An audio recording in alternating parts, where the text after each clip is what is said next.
allow us to make the most pleasurable flight experience available at an affordable price. Our brand stands for enjoyment, fun, and value. We acquired the airline 3 years ago. We had 3 goals in mind: reliability, quality, and providing you, our shareholders. We can confidently say today that we have achieved all 3 goals. We are now ranked #1 in reliability, #1 in quality, and are increasing profits on a quarterly basis, providing you better results. Let me hand over to Brent for a rundown of our marketing. So, basically, our traditional marketing, we have television advertisement, we have billboards, we also have magazine ads. Here's an example of one of our TV advertisements that's currently running.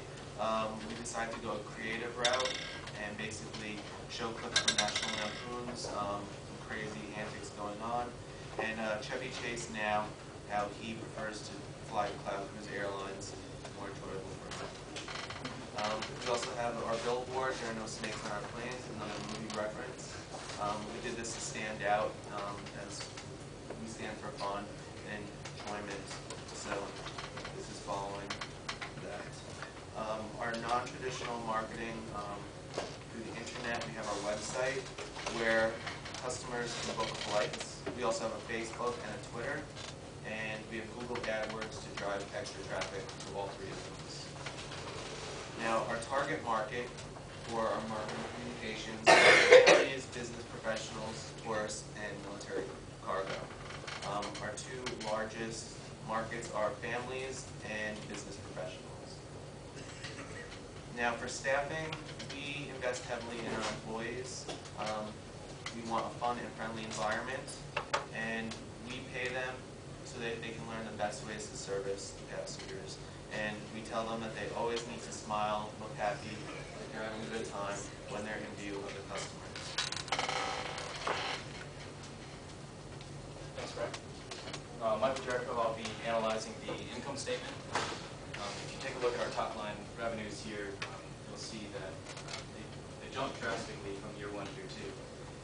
When we took over as management team, we decided to adopt a bit of an expansion strategy, so we focused on top line revenues. Really looked to expand that number. But that didn't necessarily lead to an increased profitability level.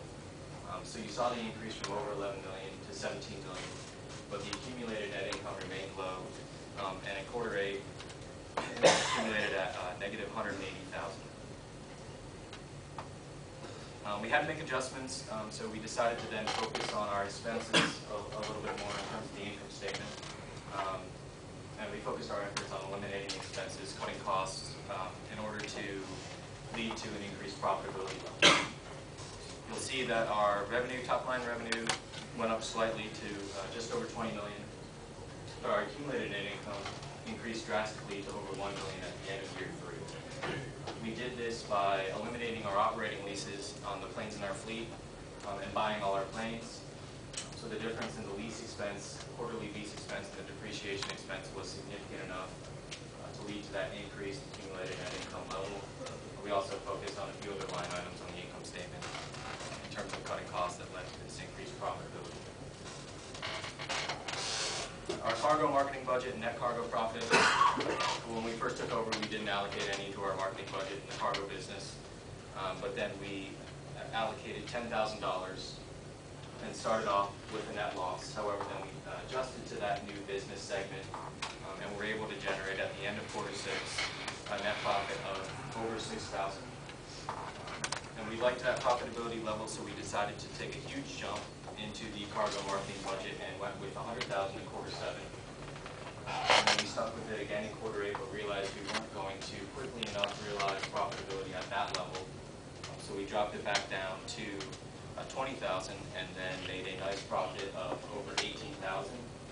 We increased it slightly, and profit has been increasing steadily in our cargo business all the way up until the end of year 3. Our financial ratios, we came in and the company wasn't in a great position in terms of strength and consistency and profitability. Our current ratio was good, but we were negative in terms of return on sales, equity, and assets. You'll see the same general trend for quarter 4 and also quarter 8. similar to the income statement, you'll see drastic changes in quarter 12 and all throughout year 3. So we now have a very strong level of profitability represented by the return on sales, equity, and assets, generating a high level of earnings in respect to those specific areas. Also, our current ratio remained really high. A rating of 2.613 indicates that our firm is very liquid and able to pay off short-term liabilities as they come due with our high level of current assets. And with that, I will turn it over to Messavi, who will talk about competition. Good evening. I'm here to inform you that your company is doing good. Very good.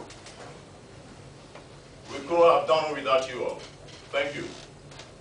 How do we come up to this stage? We have decided not to compete in price, but in quality. When I was in college, I learned the story of Levi. Of course, I knew the brand. I wore the jean, but it was for Professor Peter Davis to open me up on how Levi came up to win the market. Levi had to compete in quality, not in price. Apple had to compete in quality, not in price. So we have decided to compete in quality because it is the best way to win customer loyalty. Our direct competitor, well, over here, Pacific Express, Madison Airline, Maverick Airline. Even though Maverick Airline was negative in its cumulative net income, the company has a good quality rating and can be subject to a threat in the future. This competition is not over. So our goal was to be #1 in quality and reliability. Ladies and gentlemen, we have achieved our goal. We are #1 in quality and tied with #1 in reliability. So what's the important to be #1 in quality? So what are the benefits? Here are the benefits. Between company utilizing pipeline in the industry, we have the highest total revenue. So over here, our cumulative net income is lower than Pacific Express and Fresh Air. But I'm claiming we are #1. Why is that? We have a lower net income. No, we are #1 because we are the fastest growing company in this industry at this moment. This is where the money went. So we have a big revenue, but the cumulative net income is lower, so you wonder where the money went. You have invested in this company and you have the right to know. So we have accumulated a lot of expenses to come up to this result.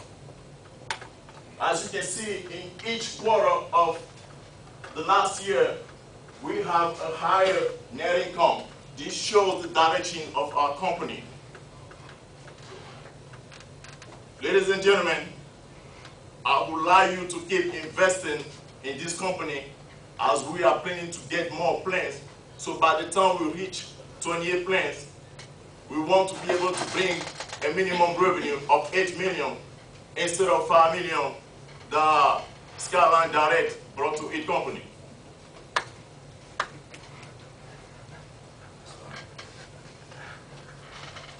I'm going to do a quick overview of the rights and fare. Let's start with the fare. We started our first year of operation with 37 cents. We have decided to increase it to 38 cents the second and third year to be able to get a profit out of the great deal of quality of service we have been providing to our customers. We have a route and flight. Here we have a number of 10 routes.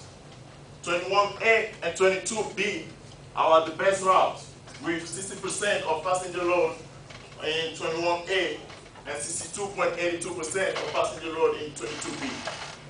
Our highest passenger load was 77.8% with no discount. This shows how much the community like to fly with Cloud Cruise Airline.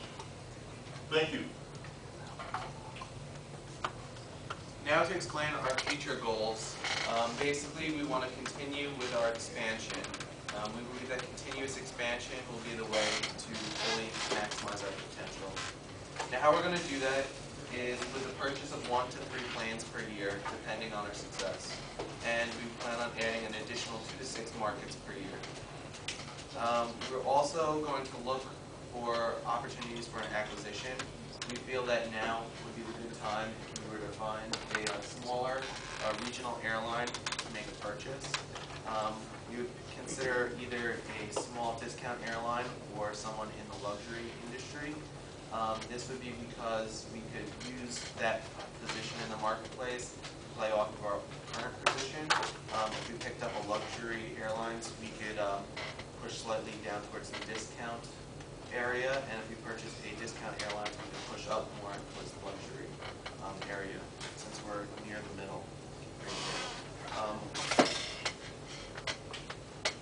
In the future, we plan on paying dividends in about 5 years, although we're not planning to pay any in the near future. The reason is because it's in the shareholders' best interest for us to keep that money and reinvest it into Cloud Cruise Airlines. We feel that our expansion will bring more profits and higher stock prices, which will be more valuable than dividends right now. And that ends our presentation. If anyone has any questions for us. Questions